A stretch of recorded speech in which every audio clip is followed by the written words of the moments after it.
नमस्कार दोस्तों, welcome to government exam info. तो स्वागत है आप सभी का आज की वीडियो में। और आज है आपका उत्तराखंड एलटी के लिए मैराथन क्लास सेकंड। तो इससे पहले जो लोग अभी नए जुड़े हैं या फिर फर्स्ट टाइम इस चैनल पर आए उनके लिए बता दूं, जो फर्स्ट मैराथन क्लास है वो आपको प्लेलिस्ट में मिल जाएगा। तो जब भी आपके पास टाइम हो उसको जरूर देख लेना, सारे क्वेश्चन अटैम्प्ट करके देख लेना, ठीक है। कितने राइट हैं कितने रॉन्ग हो रहे हैं। काफ़ी लोगों ने बताया था उससे पहले, जो पहली क्लास हुई थी उसमें कमेंट करके बताया था कि अराउंड 38 to 40 क्वेश्चन आपके राइट हो रहे हैं। काफ़ी कैंडिडेट्स ने बताया था। तो आज भी आप क्वेश्चन अटैम्प्ट करके देखना और बताना कितने आपके राइट हैं या फिर कितने रॉन्ग हो रहे हैं, ठीक है। और जिनके कम क्वेश्चन राइट हो रहे हैं कोई बात नहीं, आप वीडियोस को देखते रहिए और प्रिपरेशन को बनाए रखिए। जो आपका सब्जेक्ट का टॉपिक है उसको पढ़ते रहिए, ठीक है। हमेशा कहता हूँ मैं ये चीज़। तो आज है आपका मैराथन क्लास सेकेंड और आज भी हम अराउंड 45 क्वेश्चन डिस्कस करने वाले हैं। और हर एक क्वेश्चन में आपको बताना है, गैस करना है, या फिर कमेंट करके, या फिर आप गैस कर सकते हैं सिंपली। और आखिर में आप कमेंट करके बता सकते हैं आपका ओवरऑल स्कोर कितना रहा, ठीक। तो चलिए शुरू करते हैं आज का वीडियो और देखते हैं आज का पहला क्वेश्चन। और एक और चीज़, टेलीग्राम का जो लिंक है वो दिया गया है आपको नीचे डिस्क्रिप्शन में, तो टेलीग्राम से ज्वाइन जरूर कर लेना। और सोशल मीडिया पर अगर फॉलो करना चाहें तो कर सकते हैं, ठीक है। इसके बाद अब हम देखते हैं आज का पहला क्वेश्चन। तो ये है पहला क्वेश्चन आज का। इसमें पूछा गया है कि in Vygotsky theory which aspect of development gets neglected, यानी कि ऐसा कौन सा पहलू है जिसकी उपेक्षा कर दी जाती है या फिर नहीं माना जाता है अकॉर्डिंग टू जो वाइगॉट्स्की का थ्योरी है, वाइगॉट्स्की का सिद्धांत है किसका, डेवलपमेंट के लिए। तो इसमें सोशल है, कल्चर है, बायोलॉजिकल है या फिर लिंग्विस्टिक है। तो चारों ऑप्शन आपने पढ़ लिया है, अब आपको इसका आंसर गेस करना है। तो इसका राइट आंसर होगा आपका बायोलॉजिकल, ठीक है। इजी क्वेश्चन था, गैस कर लिया होगा आप लोगों ने अगर इसके बारे में पढ़ा था तो। देखिए सोशल, कल्चरल और लिंग्विस्टिक ये तीनों ही होता है। बायोलॉजी को एक एक्सपेक्ट नहीं मानता है अकॉर्डिंग टू वाइगॉट्स्की। तो इस वजह से यानी कि जो आपका जीन्स है, बायोलॉजी है, एज है, इसमें जो है आपका इसका इंपॉर्टेंस नहीं दिया गया है वाइगॉट्स्की के सिद्धांत में। तो ये चीज़ है। तो ऑप्शन थर्ड अगर आपने गैस किया था तो बिल्कुल सही था। तो पहला क्वेश्चन आपका राइट है। इसके बाद नेक्स्ट क्वेश्चन देखिए। ये क्वेश्चन है आपका, the nature nurture debate refers to. Options पढ़िए। द नेचर नर्चर डिबेट, ये जो प्रकृति पोषणवाद विवाद है ये किससे संबंधित है या होगा। Genetics and environment, behaviour and environment, environment and biology, environment and upbringing. देखिए इस तरह के क्वेश्चन अगर आंसर आपको ना पता हो तो एलिमिनेट करें ऐसे ऑप्शंस के साथ जो आपको लगे कि ये तो नहीं हो सकता है। फॉर एग्जांपल बिहेवियर का यहाँ पर कोई रोल नहीं है, तो आप सेकंड ऑप्शन इसको नेग्लेक्ट कर सकते हैं, प्रकृति पोषण विवाद में। इसके अलावा आप चाहें तो अपब्रिंगिंग, ठीक है, अपब्रिंगिंग का कोई लेना देना नहीं है। इसका राइट आंसर मैं बताता हूँ, आई थिंक काफ़ी लोगों ने गैस कर लिया होगा। फर्स्ट ऑप्शन अगर आपने गैस किया तो बिल्कुल सही है, यानी कि आनुवांशिकी एवं वातावरण, ये है आपका प्रकृति पोषण विवाद, ठीक है, इससे संबंधित है, ठीक है। यानी कि जो आपका बेसिकली इसमें कहने का मतलब ये है कि जो जन्मजात गुण होते हैं व्यक्तियों के, ठीक है, या फिर उनकी जो क्वालिटीज़ हैं, उसमें जो परिवेश है या फिर आपका जो डेवलपमेंट हो रहा है उसमें एनवायरनमेंट की जो कंपेटिबिलिटी है या एनवायरनमेंट का रोल है, इस पर जो डिबेट है ये चीज़ वही है, ठीक है, प्रकृति पोषण विवाद, ठीक है। तो ये चीज़ डिपेंड करता है आपका जेनेटिक्स एंड एनवायरनमेंट पे, ठीक है, बायोलॉजी नहीं होगा, ठीक है। जीव विज्ञान एक सब्जेक्ट की तरह हो गया ये, वातावरण और जीव विज्ञान, ये होगा आपका genetics and environment. First option I think काफ़ी लोगों ने गेस किया ही होगा सही, तो फर्स्ट ऑप्शन बिल्कुल सही है। इसके बाद अगला क्वेश्चन देखते हैं। इसके बाद नेक्स्ट क्वेश्चन है, teacher who work under school based assessment, ठीक है, जो शिक्षक विद्यालय आधारित आकलन के अंतर्गत कार्य करते हैं उनके लिए कुछ स्टेटमेंट्स दिए गए हैं, इसमें से क्या सही है आपके अकॉर्डिंग आपको बताना है। स्टेटमेंट पढ़िए, मैं दिखा देता हूँ चारों। पहला स्टेटमेंट दिया गया है, उन पर अधिक कार्य का बोझ रहता है क्योंकि उन्हें सोमवार की परीक्षा सहित अक्सर परीक्षा लेनी पड़ती है। दूसरा है, उन्हें प्रत्येक शिक्षार्थी को प्रत्येक विषय में परियोजना कार्य देना पड़ता है। शिक्षार्थियों के मूल्यों और अभिवृत्तियों का आकलन करने के लिए रोजाना उनका सूक्ष्म अवलोकन करते हैं या फिर व्यवस्था के लिए स्वामित्व की भावना रखते हैं। तो क्या होगा इसका आंसर।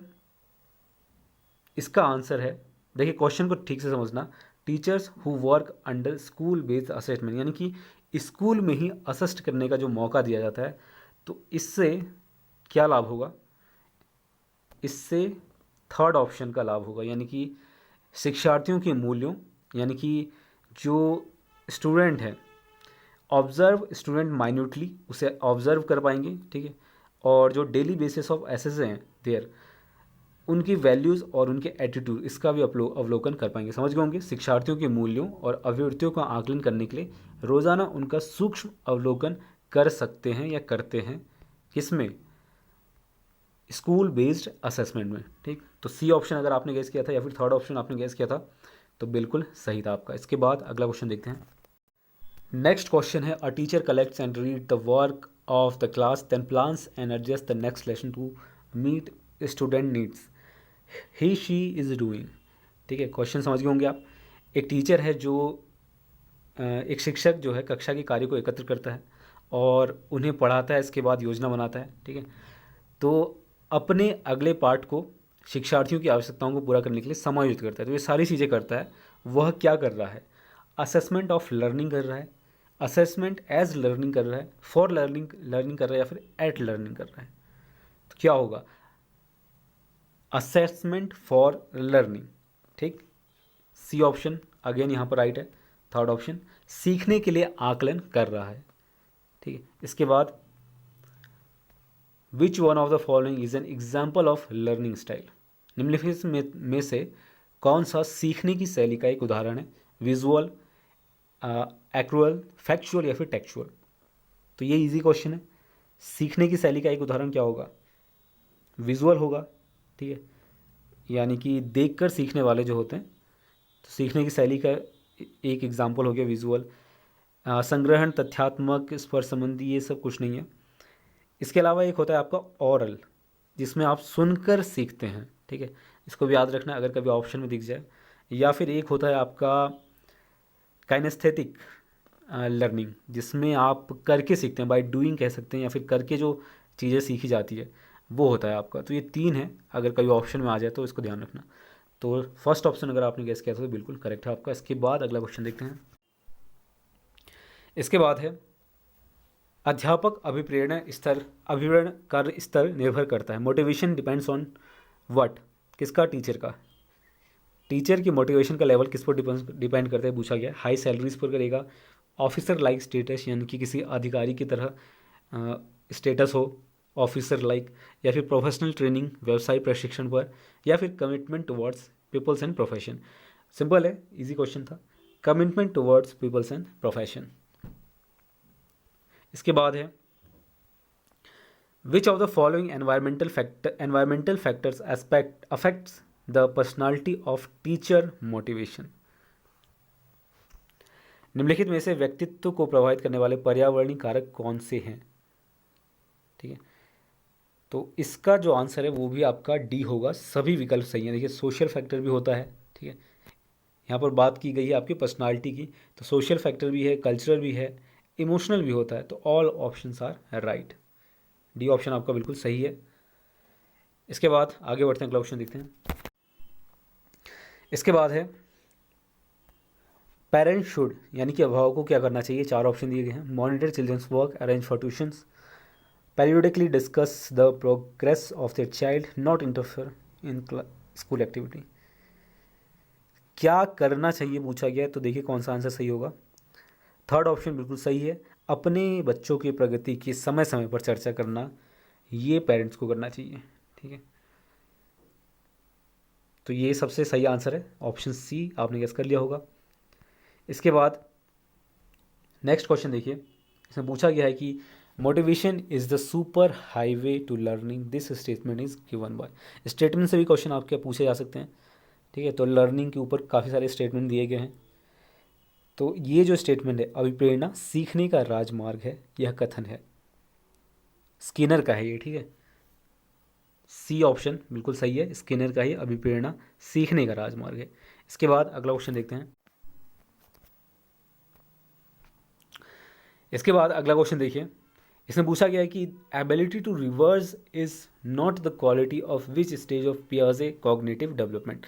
जो कॉग्निटिव डेवलपमेंट का स्टेजेस बताया है, sensory, motor, preoperational, concrete, formal, ये सारे जो स्टेजेस बताए गए हैं, इसमें से किस में इन्होंने ये नहीं बताया है कि विपरीत करने की योग्यता किस स्टेज में नहीं है, किस अवस्था का गुण नहीं है, वो बताया है इन्होंने।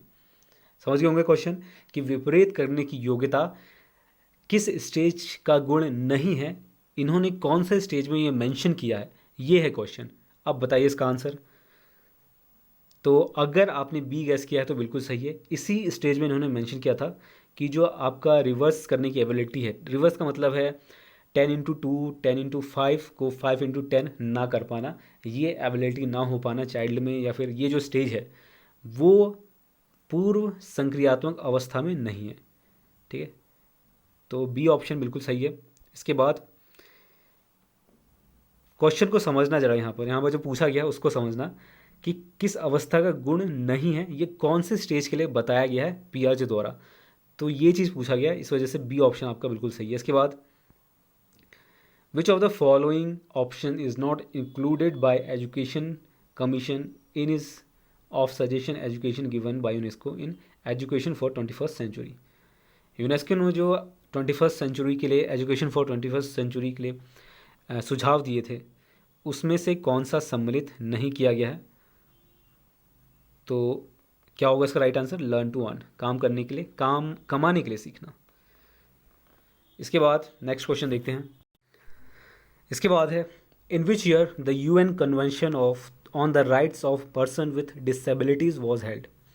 ठीक है, तो कई बार इस तरह के क्वेश्चन एक आध देखने को मिल सकते हैं आपको, या नहीं भी देखने को मिल सकते हैं। तो इसका जो राइट आंसर है वो है आपका 13 दिसंबर 2006, 13 दिसंबर 2016 को ये हुआ था सम्मेलन यूनाइटेड नेशन में निःशक्त व्यक्तियों के लिए, यानी कि पर्सन विथ डिसेबिलिटीज़ के वाले। तो 13 दिसंबर 2006 को ये हुआ था। इसके बाद अगला क्वेश्चन देखते हैं। नेक्स्ट है आपका which of the following statement is not correct पूछा गया है। Growth and development are two different aspects, growth continues throughout, growth is one of the part of development, development is a continuous process. इसमें पूछा गया है कि कौन सा स्टेटमेंट सही नहीं है। तो देखिए, वृद्धि जीवन भर निरंतर रूप से होता है, अगर ये गैस किया आपने तो बिल्कुल सही है। देखिए, वृद्धि यानी कि जो ग्रोथ है, ग्रोथ यानी कि जो फिजिकल होता है वो जीवन भर नहीं होता है, डेवलपमेंट हमेशा होता है।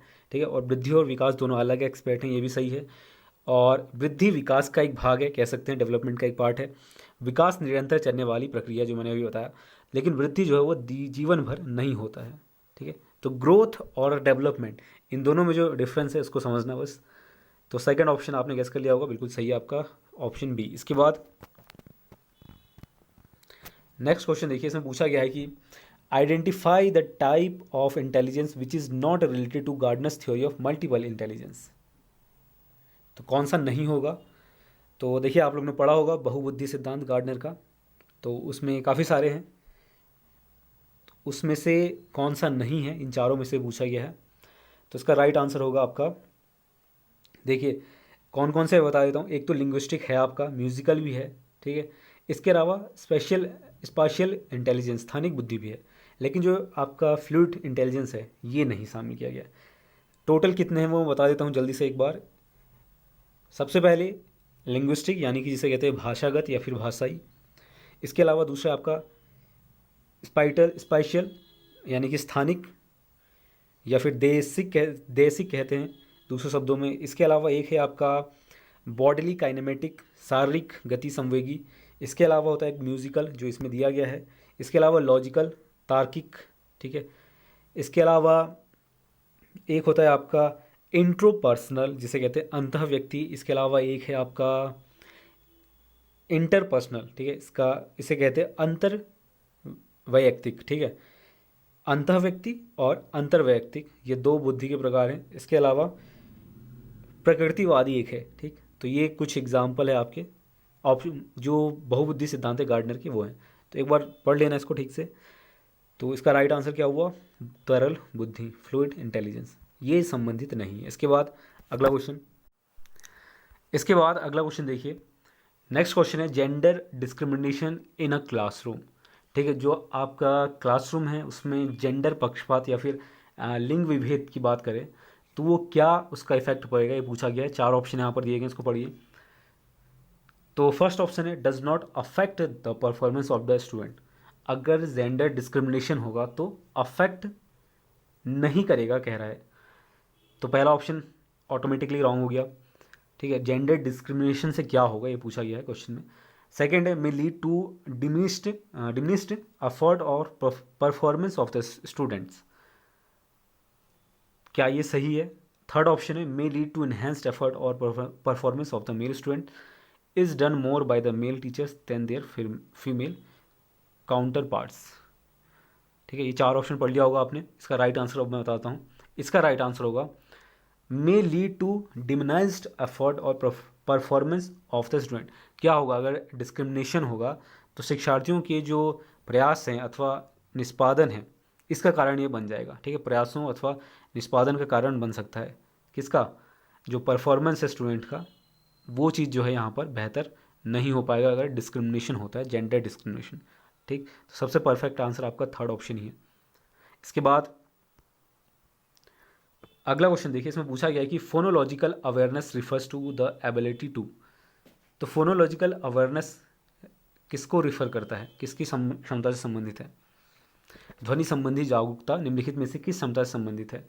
पहला है ध्वनि संरचना एवं पर चिंतन करना व उसमें हेर फेर करना, ये होता है आपका फोनोलॉजिकल अवेयरनेस। दूसरा आपका सही सही व धारा प्रवाह बोलना, जानना समझना व लिखना, व्याकरण के नियमों में दक्ष होना। तो कौन सा होगा इसका राइट आंसर? इसका राइट आंसर अगर आपने फर्स्ट गैस किया तो बिल्कुल सही है, reflect and manipulate the sound structure. ठीक है, यानी कि जो अवेयरनेस है, बोलते हुए आप बदलाव कैसे कर पाएंगे या फिर लैंग्वेज का यूज़ कैसे करते हैं, ये चीज़ है आपका फोनोलॉजिकली।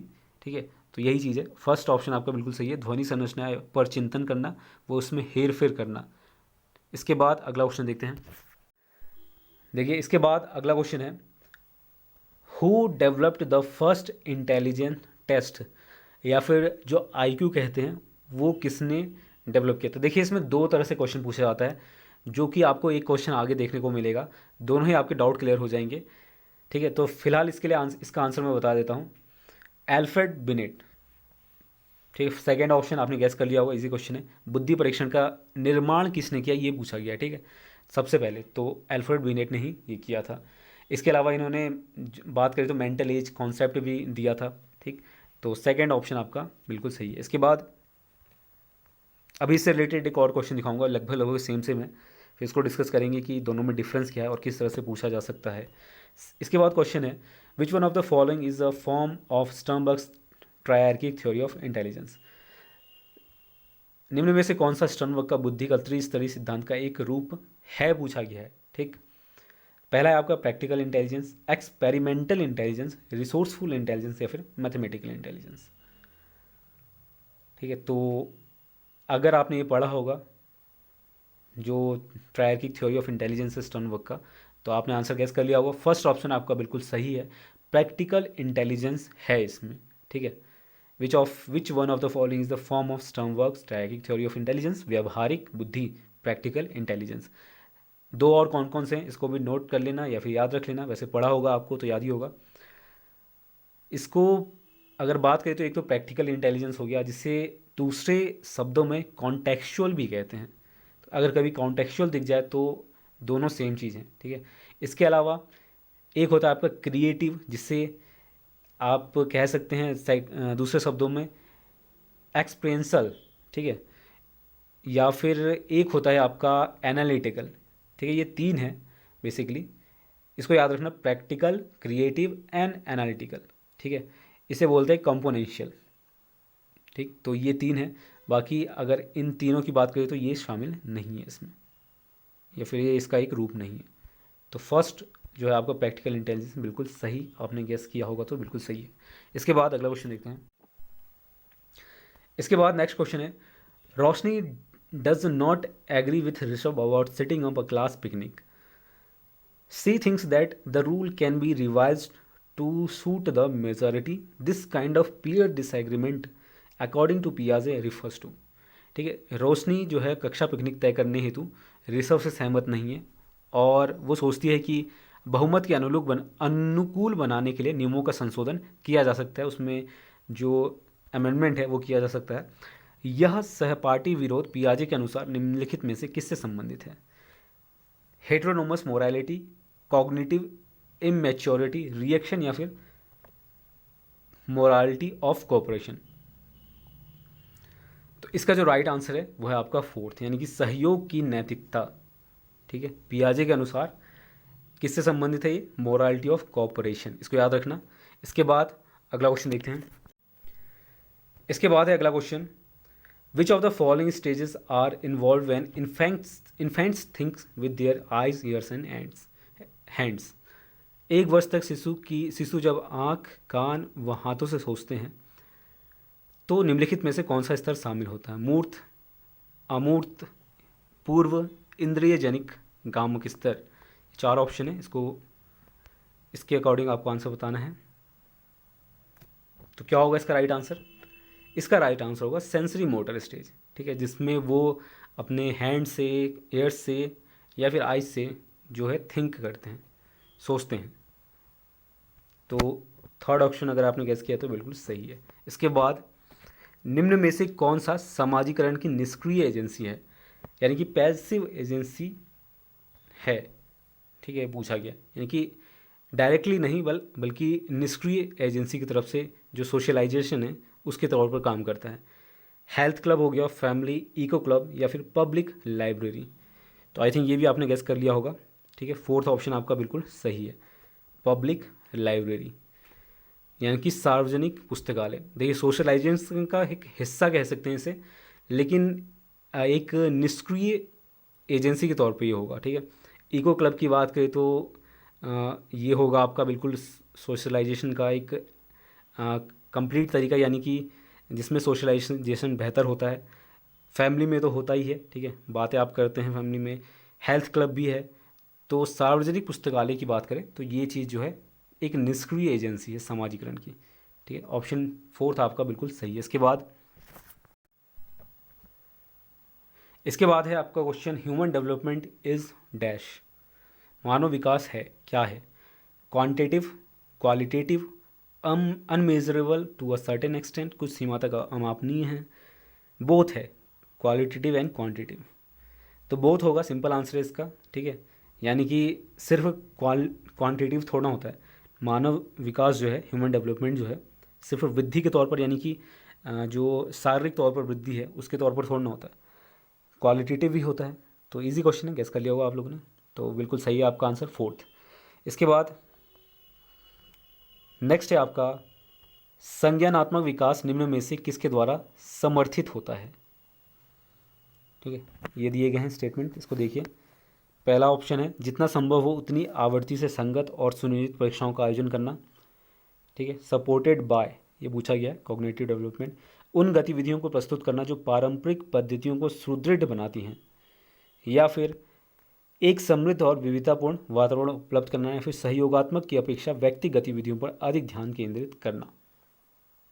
क्या होगा इसका राइट आंसर? कॉग्निटिव डेवलपमेंट जो है, सपोर्टेड बाय, थर्ड ऑप्शन आपका बिल्कुल सही है। Providing a rich and varied environment, एक समृद्ध और विविधतापूर्ण एनवायरनमेंट होगा तभी जो है कॉग्निटिव डेवलपमेंट है वो सपोर्ट हो सकता है, यानी कि कॉग्निटिव डेवलपमेंट जो है सपोर्टेड होगा बाय प्रोवाइडिंग अ रिच, या फिर कह लीजिए समृद्ध वातावरण या फिर विविधतापूर्ण वातावरण से। थर्ड ऑप्शन अगर आपने गैस किया तो बिल्कुल सही है।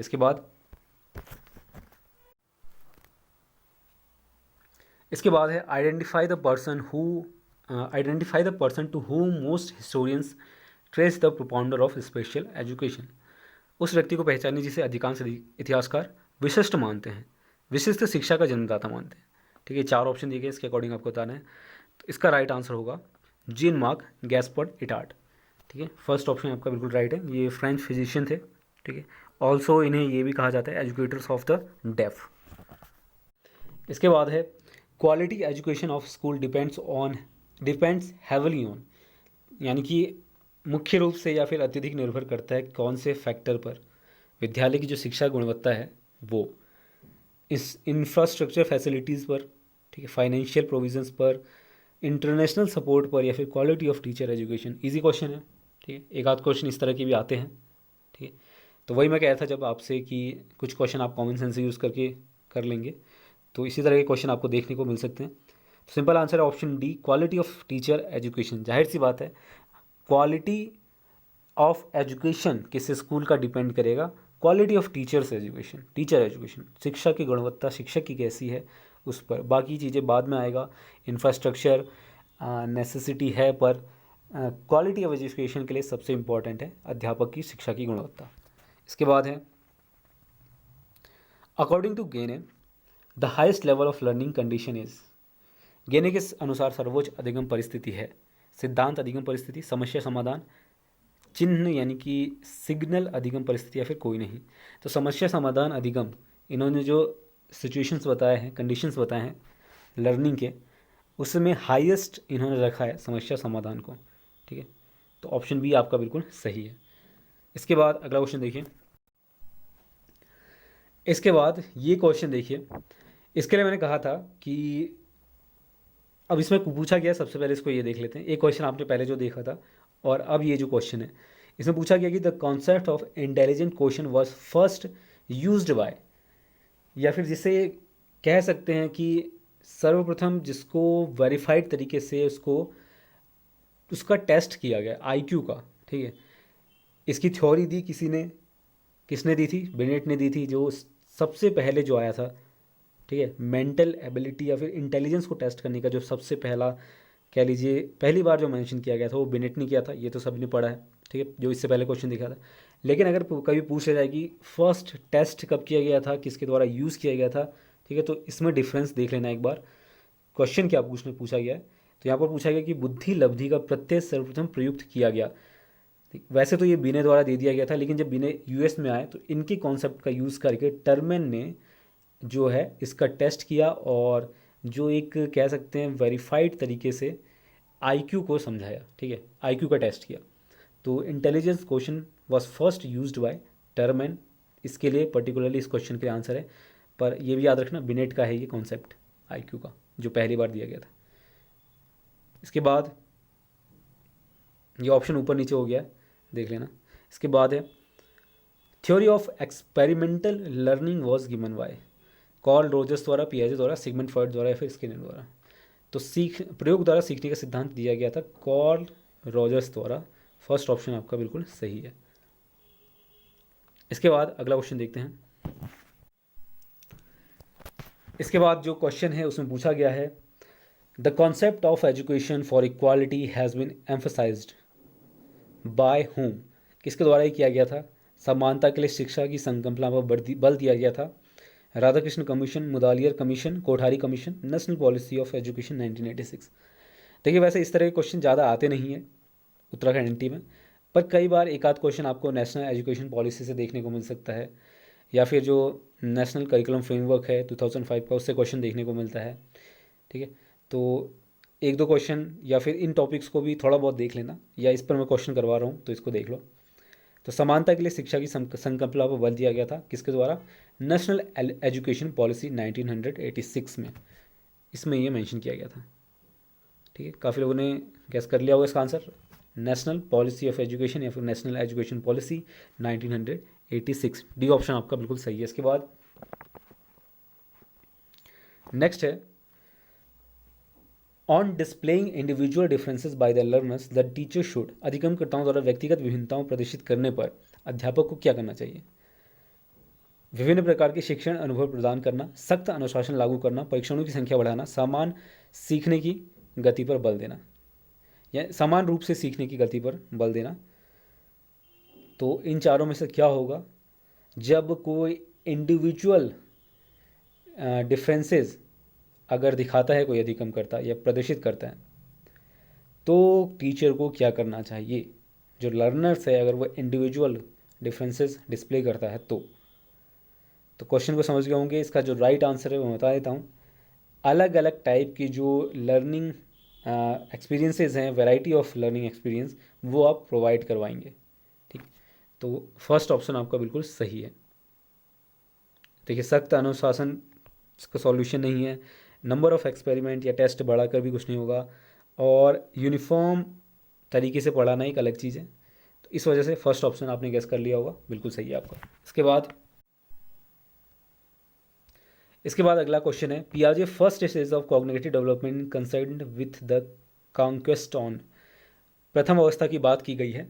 तो पियाजे की कॉग्निटिव डेवलपमेंट की बात करें तो किस पर विजय पाने से संबंधित है, ये पूछा गया है। 4 ऑप्शन दिए गए हैं, ऑब्जेक्ट पर, रीजनिंग पर, तर्क पर, सिंबल या चिन्ह पर, all of the above. First stage की बात की गई है तो ऑब्जेक्ट बिल्कुल सही है, गैस कर लिया होगा आपने। ऑब्जेक्ट पर इन्होंने विजय पाने के से संबंधित ये बात कही थी प्रथम अवस्था के लिए, तो वस्तु पर ये ऑप्शन आपका बिल्कुल सही है। इसके बाद नेक्स्ट देखिए, इसमें पूछा गया है कि विच of the following is not source of informal education. तो इसमें से इनफॉर्मल एजुकेशन का जो अनौपचारिक शिक्षा का स्रोत नहीं है पूछा गया है। औपचारिक क्या होता है, जो आपको स्कूल्स में मिलता है, ठीक है, वो औपचारिक होता है।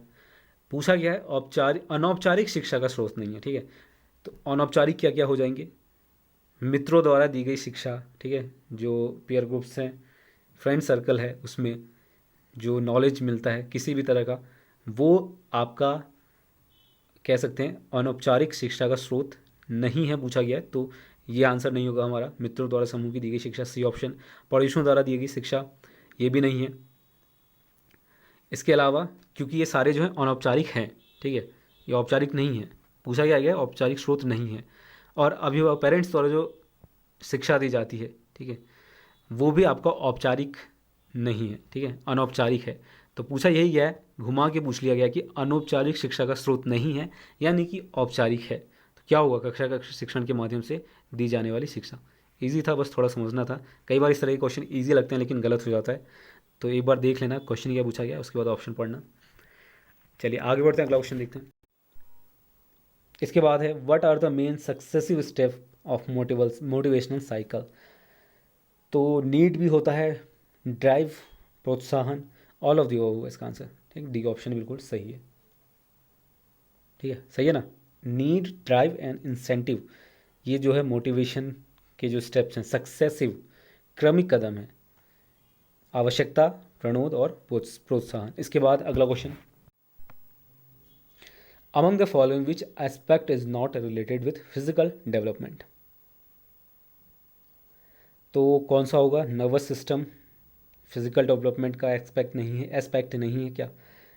एंडोस्क्रीन ग्लैंड, अंतस्रावी ग्रंथियाँ, body structure, perception. Simple question है, समझ गए होंगे। डी ऑप्शन बिल्कुल सही है, परसेप्शन। इसके बाद अगला क्वेश्चन देखते हैं। इसके बाद है the main steps of evolution process are educational, objectives, learning experiences, behavioural change या फिर ऑल ऑफ द अबव। मूल्यांकन प्रक्रिया के मुख्य पद क्या है, मुख्य पद है, इसमें भी होगा आपका उपयुक्त सभी, ठीक है।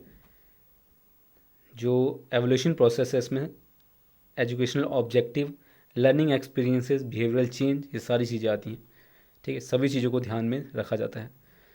इसके बाद अगला क्वेश्चन देखिए। इसके बाद है according to Kohlberg teacher can instil moral values, teacher can instil moral values in children by. नैतिक मूल्यों को कैसे पैदा कर सकता है शिक्षक, कोलबर्ग के अकॉर्डिंग ये पूछा गया है। Giving importance to religious teaching, पढ़ लिया होगा ऑप्शन आपने, अब मैं डायरेक्ट आंसर बता देता हूँ इसका। राइट आंसर होगा नैतिक मुद्दों पर विचार विमर्श में उनको शामिल करके, अकॉर्डिंग टू कोलबर्ग, ठीक। इसके बाद देखिए पियाजे से क्वेश्चन आना डेफिनेटली बनता है, बनेगा आपका, देखना, ठीक है, इंपॉर्टेंट है। तो पियाजे principle is related to child psychological development. वैसे बात करेगा UPSSC की तो कहाँ से उठा के क्वेश्चन दे दे, कहना बहुत मुश्किल है, लेकिन जितना मैंने देखा प्रीवियस ईयर का, उसके अकॉर्डिंग बात करें तो जो थ्योरीज वगैरह हैं उससे क्वेश्चन थे आपके, ठीक है। और जब हम फाइनल मैराथन क्लास करेंगे तो उसमें सारे क्वेश्चन इंक्लूड कर दूंगा, तो उससे आपको ले लें। फिलहाल ये क्वेश्चन देखते हैं। पियाजे का सिद्धांत संबंधित है बालक के किस तरह के विकास से, साइकोलॉजिकल, इमोशनल, कॉग्निटिव या फिर फिजिकल। इजी क्वेश्चन है। संज्ञानात्मक विकास की बात की है, सारे स्टेजेस बताए गए हैं, तो सी ऑप्शन आपका बिल्कुल सही है, ठीक। इसके बाद नेक्स्ट क्वेश्चन देखिए। नेक्स्ट क्वेश्चन है human personality is the result of what. अब देखिए इस तरह का एक क्वेश्चन अभी करा था हमने, थोड़ा सा घुमा घुमा के पूछा गया है। Upbringing and education, upbringing and education पहला है, दूसरा आपका interaction between heredity and environment, environment only, heredity only. तो ओनली वाले तो नहीं होंगे।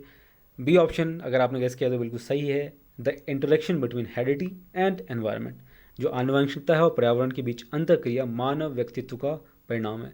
पर्सनालिटी में दोनों चीज़ें आ जाता है आपका, ठीक है, डेवलपमेंट, ग्रोथ, ठीक है, ओवरऑल जो चीज़ें हैं पर्सनालिटी की, वो आपका आनुवंशिकता और पर्यावरण के बीच अंतरक्रिया का रिजल्ट है।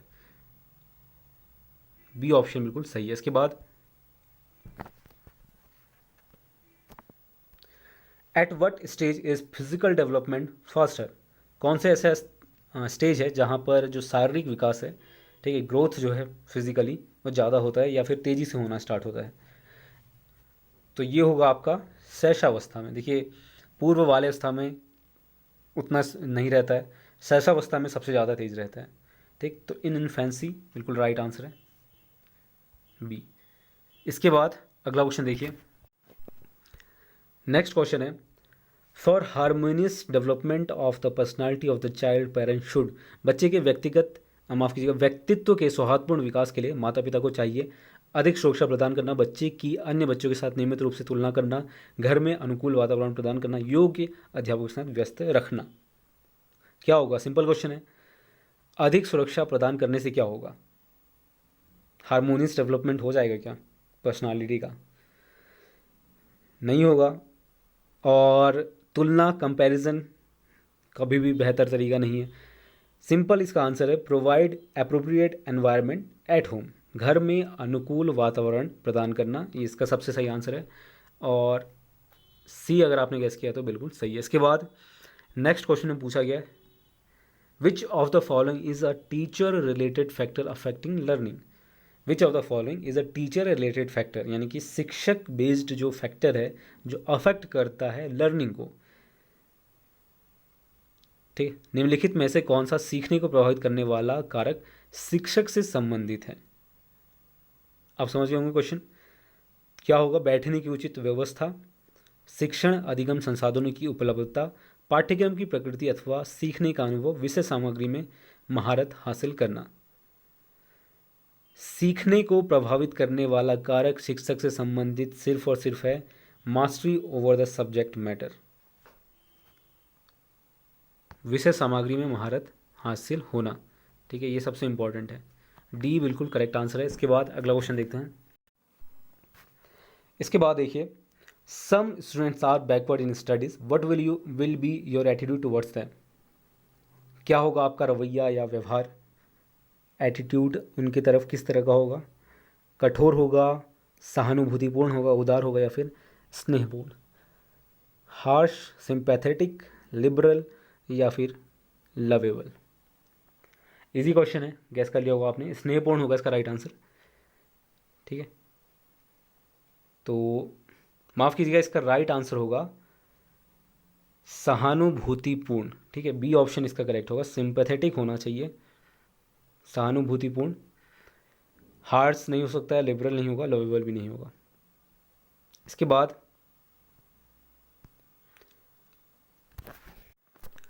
Among the following which one is not special achievement test, निम्नलिखित में से कौन सा एक विशिष्ट उपलब्धि परीक्षण नहीं है, ठीक है, डायग्नोस्टिक टेस्ट, दूसरा आपका एनालॉजी टेस्ट, स्किल टेस्ट या फिर लैंग्वेज टेस्ट। तो कौन सा होगा, विशिष्ट उपलब्धि परीक्षण की बात की गई है तो एनालॉजी टेस्ट यहाँ पर नहीं है, ठीक। बाकी आपका डायग्नोस्टिक टेस्ट भी होता है, स्किल भी होता है, लैंग्वेज टेस्ट भी होता है। तो बी अगर आपने गेस किया तो बिल्कुल सही है। तो बस आज के लिए इतना ही, ये था आज का क्वेश्चन और उम्मीद करता हूँ यहाँ तक आपने देखा होगा और सारे क्वेश्चन भी अटैम्प्ट करे होंगे। तो कमेंट करके बताइए आपके कितने राइट हैं कितने रॉन्ग है, ठीक है। और कितने राइट रॉन्ग हैं इससे फ़र्क नहीं पड़ता है, जितने भी हों टेंशन नहीं लेना है, एग्ज़ाम तक सारा कंप्लीट हो जाएगा आपका, इसको देखते रहिए बस। और डजेंट मैटर कि आपके कितने राइट है रॉन्ग है, बस क्वेश्चन को अच्छे से पढ़ना है टीचिंग एप्टीट्यूड में और ऑप्शंस को अच्छे से पढ़ना है, ठीक है। तो इजीली आप स्कोर कर पाएंगे इस पर्टिकुलर सेक्शन में टीचिंग एप्टीट्यूड के, ठीक है, मैंने पहले ही बताया था।